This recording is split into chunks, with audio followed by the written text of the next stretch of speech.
बंगाल जैसे गरीब राज्य के अंदर 27 करोड़, 20 करोड़, 15 करोड़ ये राशि मिल रही है, आपकी कोई अकाउंटेबिलिटी नहीं है।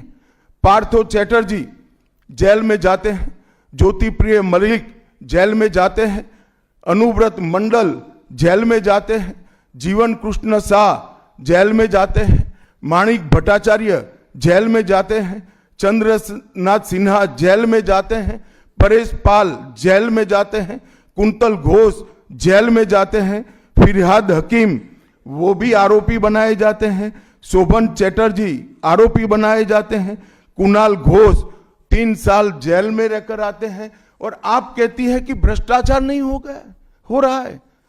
आप आंख मूंद लिए ही हो भ्रष्टाचार के लिए।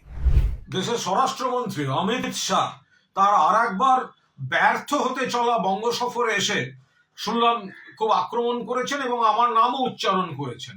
আমি প্রথমে বলি, এটা খুনের মামলার আসামি হয়ে জেলে ছিল, তার কাছ থেকে জেলের কথা শুনবো? খুনের মামলার আসামি অমিত শাহ, যখন উনি জেলে ছিলেন তখন খুনের মামলার আসামি।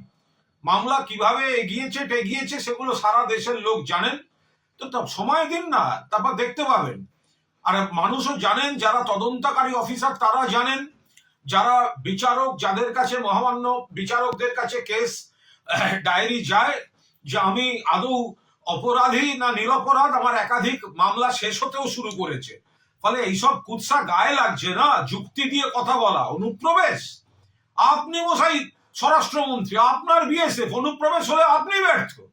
ত্রিপুরায় অনুপ্রবেশ নেই, মিথ্যা কথা বলছেন। কিছুদিন আগে রোহিঙ্গা ধরা পড়েছে, বাংলাদেশি ধরা পড়েছে, ত্রিপুরাতেও আছে অনুপ্রবেশ। আর দুর্নীতি নিয়ে কথা বলছেন, জেলখাটা আসামি, খুনের মামলার আসামি অমিত শাহ।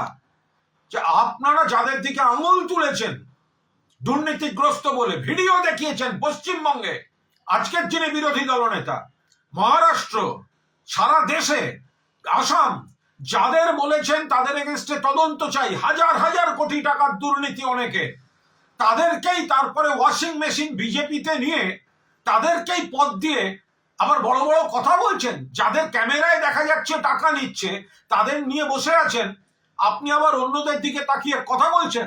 আমি কুণাল ঘোষ জ্ঞানত কোনো অন্যায় করিনি। জেল খুনের মামলায়, জেল খাটা মামলার আসামি, জেলে ছিলেন খুনের মামলায়, ঘটনাচক্রে আজকে দেশের স্বরাষ্ট্রমন্ত্রী হয়েছেন। কথা বলবেন ভেবে চিন্তে কথা বলবেন।